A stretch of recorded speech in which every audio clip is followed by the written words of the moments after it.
Namaku Dava, aku dokter. Lari sama Run Medan kurang lebih udah 14 tahun dari 2012. Jadi dulu lari dari SMP kelas 2 mulai lari. Saya Iman Karsa dari komunitas Run MDN.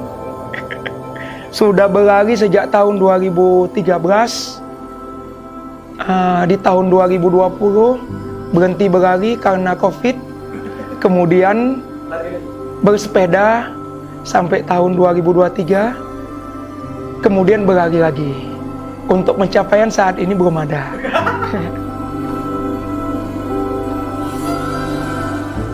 Teman-teman, aku Riza, banker, 41 tahun, 2 anak.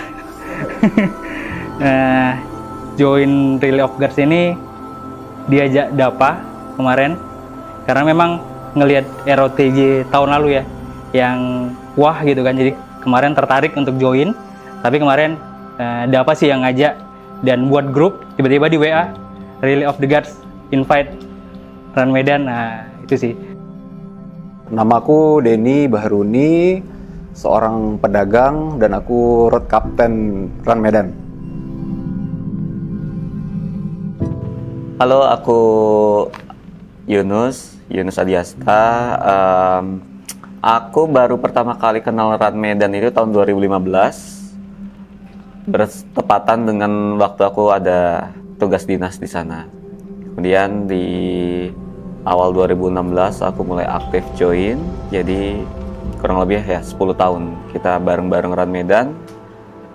Dan saat ini 3 tahun terakhir udah stay di Bali. Jadi senang bisa ketemu lagi sama kawan-kawan yang suka ada kegiatan. Setiap ada kegiatan di Bali pasti senang bisa ketemu lagi kawan-kawan Run Medan yang ada di sini. Tahun lalu lihat ROTG tahun lalu kayaknya seru nih kalau Run Medan, pengen ikut di tahun berikutnya. Pas pendaftaran ROTG dibuka, aku langsung nyari tim, nyari temen, siapa yang bisa ikut ya. Sampai pilih sana, pilih sini, ada yang diajakin nggak mau. Akhirnya terbentuklah tim kami yang 5 orang ini. Isinya ada aku, Bang Denny, Bang Riza, Iman, sama Bang Asta. Jadi kami bukan pelari yang kenceng-kenceng. Nah, di situ aku coba pikir-pikir strateginya. Kami yang nggak kuat, endurance biasa-biasa aja, nggak kenceng-kenceng juga, cuma bagaimana bisa survive lah di Relay of the Gods. Strategi di Relay of the Gods ini, begitu kita udah pastiin timnya jadi, kemudian bahkan kita sebelum daftar tuh kayaknya kita udah mulai bahas strategi tentang measurement kemampuan masing-masing, terus kita nentuin target, didetailkan oleh Dava. Dava mulai bikin detail kapan kita harus mulai transisi, pelari jaraknya masing-masing berapa, sampai masalah strategi buat dehidrasi dan fueling pun sudah ditakar khusus oleh Dava. Jadi kita di lapangan tinggal eksekusi itu. Akhirnya kita sepakat di per 2 km kita ganti. Jadi 2 km, 2 km, 2 km itu kita ganti. Bagaimana di lapangan kita coba adjust nanti. Tapi yang penting ilmu utama lactate clearance itu prinsip utamanya kita 30 menit rest. Bisa lebih dari itu ya lebih baik. Drivers, you gotta get as safe as possible. Make sure your drivers know what they're doing. Just be safe, guys. All right? All right. 3, 2,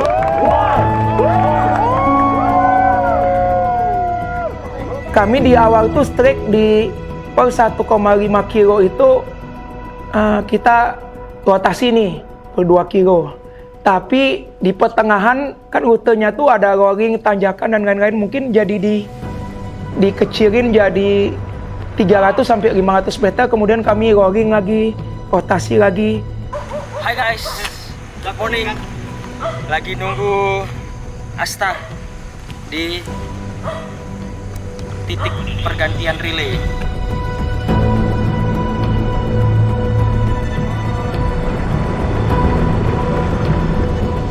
Kejadian di sana, aku jadi suka anjing sekarang. Karena pada dasarnya ya mungkin jarang terpapar dengan anjing-anjing liar. Waktu lari memang jadi satu, aku concern gitu terhadap hal-hal yang bakal bisa menghambat race. Tapi waktu kita lari, mikir rumah jauh gitu, masih ada puluhan kilometer lagi yang belum finish gitu. Jadi kayak hal anjing tadi itu jadi nomor sekian gitu. Itu sih. Dan gang sempit, terus apa ya, truk mobil-mobil yang memang mungkin race ini kan memang tidak ada satu tanda yang menyatakan kalau kita itu lagi race.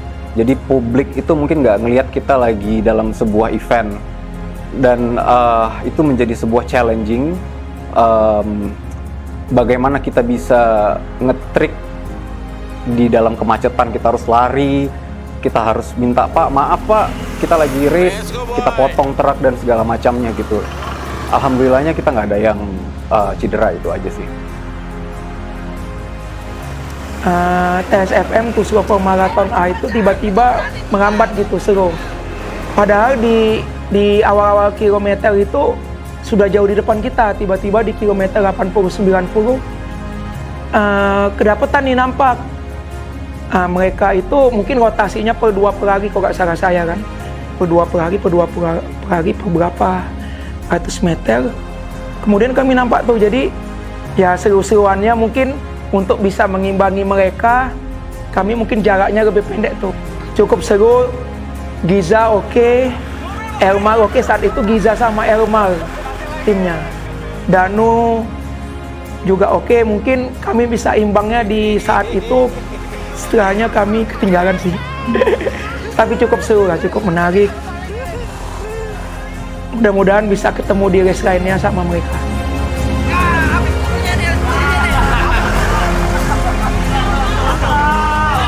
Selain pelari, yang jelas aku, Dava, Iman, Bang Denny, sama Bang Riza nggak akan bisa mencapai ini semua tanpa support dari teman-teman semua. Kita udah ada teman-teman fotografer, Bang Goklas, Benny, Gigin, Akbar, yang semuanya juga di lapangan pada prakteknya ngebantu juga jadi support kru sebenarnya. Selain ada tugas utamanya sebagai fotografer. Kemudian kita ada Kelvin, di situ kita tugaskan sebagai timekeeper dan mengatur transisi karena kita di lapangan yang fokusnya cuma berlari, jadi kita mengikuti arahan timekeeper. Terus ada Gaza juga dari kru support kita. Semuanya sama-sama kerjasama, semuanya punya challenge yang sama, tapi bisa kerjasama dengan baik. Salah satu kesulitan di timekeeper itu adalah melihat maps, karena rute yang diberikan itu bisa kita lihat di beberapa aplikasi, ya kayak Garmin Connect atau kayak Komoot. Tapi di situ kita tidak tahu titiknya di mana, kita hanya tahu tuh kilometernya. Jadi aku tuh selalu bolak-balik antara Google Maps untuk mengecek posisi lagi di mana, dan habis itu balik lagi ke aplikasi Garmin Connect untuk mengecek di kilometer berapa. Oh, yang ini udah di kilometer sekian, berarti harus ada pergantian pelari. Siapa yang lari sebelumnya, siapa yang akan lari setelahnya, dan siapa yang akan lari setelahnya lagi, supaya rotasinya itu berjalan dengan baik gitu. Jadi semua pemain itu bisa lari dengan optimal dan juga bisa mendapatkan rest time yang optimal juga. Sebenarnya kalau teknik foto mungkin kemarin tuh nggak ada dijalanin sama sekali mungkin. Tugas utamaku malah memikirkan biar si pelari itu malah nggak salah rute malahan jadinya. Yang awalnya tugas dari fotografer, aku juga menjadi ibarat kurir untuk transisinya si pelari juga. Kalau foto kemarin apa ya, pas sempat sih ibaratnya, karena aku memang fokus cuman biar pelari tetap bisa tukar dengan pas, nggak terlalu jauh. Itu sih yang utama kemarin jadinya malahan. Ya kalau foto ya bisa disesuaikan lah dengan keadaan kemarin. Kesulitannya untuk ngambil dokumentasi karena aku hybrid foto dan video. Sudah pasti cuaca, medan yang kita nggak tahu bagaimana, gang kecil karena harus ikut motor juga dan lain-lain. Aku juga satu motor dengan Bang Benny karena dia juga video juga. Lumayan, bukan lumayan sih, sangat menantang karena memastikan semuanya sinkron.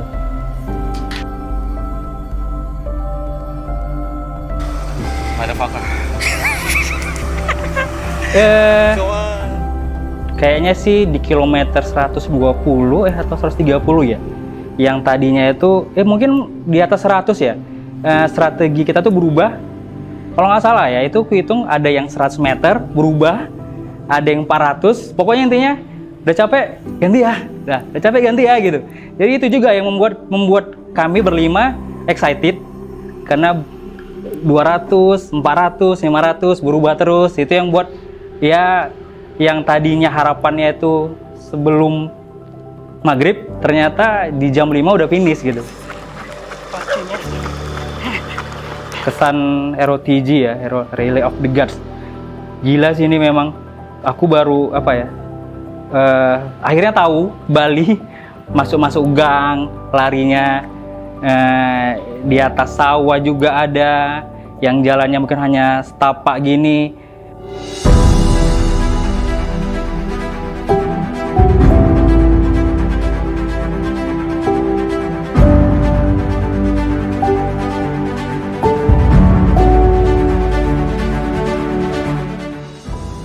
Karena kita di challenge untuk bikin strategi masing-masing, jadi ada feels lama yang yang hilang dari vibes komunitas, yaitu Run Medan yang setiap tahunnya hampir selalu bertemu.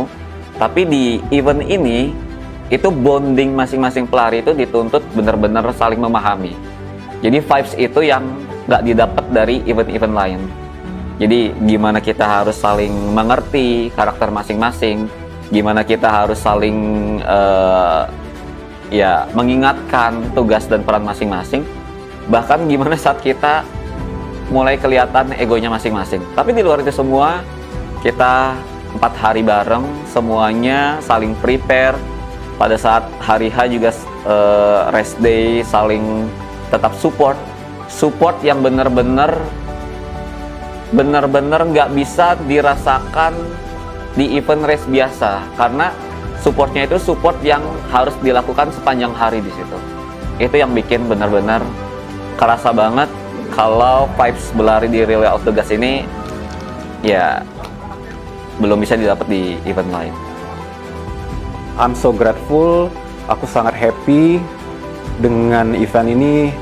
Bonding kami bisa lebih kuat lagi, punya perspektif baru terhadap dunia lari, dan aku ingin event ini bisa menginfluence banyak teman-teman di luar sana yang memang antusias di lari, bisa memilih untuk ikut juga, join juga, karena ini sangat beda, ini sangat berbeda dari event-event lari pada umumnya. Dan aku pengen Relay of the God juga bisa menciptakan event-event nggak hanya di Bali aja, bisa di seluruh daerah, karena salah satu tujuannya juga bisa mengekspos daerah tempat penyelenggara juga gitu. Kita jadi tahu Bali sedalam ini, sekultur ini, mungkin itu karena Relay of the God. Event ini cukup unik, gak terlalu ribet dan komersil seperti event-event besar lainnya. Di akhir pun gak ada selebrasi ataupun penghargaan, validasi dan lainnya cukup. Oke, kamu menyelesaikan ini, bisa bersaing dengan tim yang lain, kamu bisa bertahan di 160 kilo. Menurutku nih event yang sangat layak untuk dibuat tahun-tahun selanjutnya dengan tim yang lebih banyak. Ke depan Run Medan juga mungkin bisa ikut join juga. Mungkin tahun depan mungkin nggak 1 tim, ya. Mungkin 2 atau 3 tim, biar rame, biar juga bisa menikmati experience ini ya.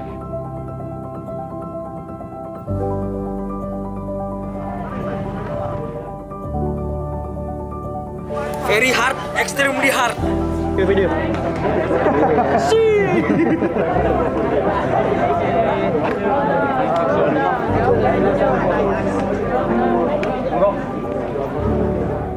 It's wrap.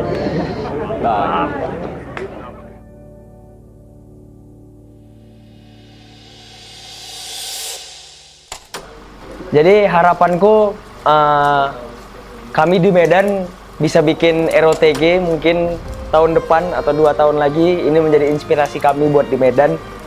Ya bisa coba-coba dulu, mungkin Medan beras lagi Kaban Jahe, balik lagi ke Medan. Distance-nya sama, elevasinya kurang lebih sama. Mungkin orang-orang Medan, teman-teman bisa mempersiapkan diri.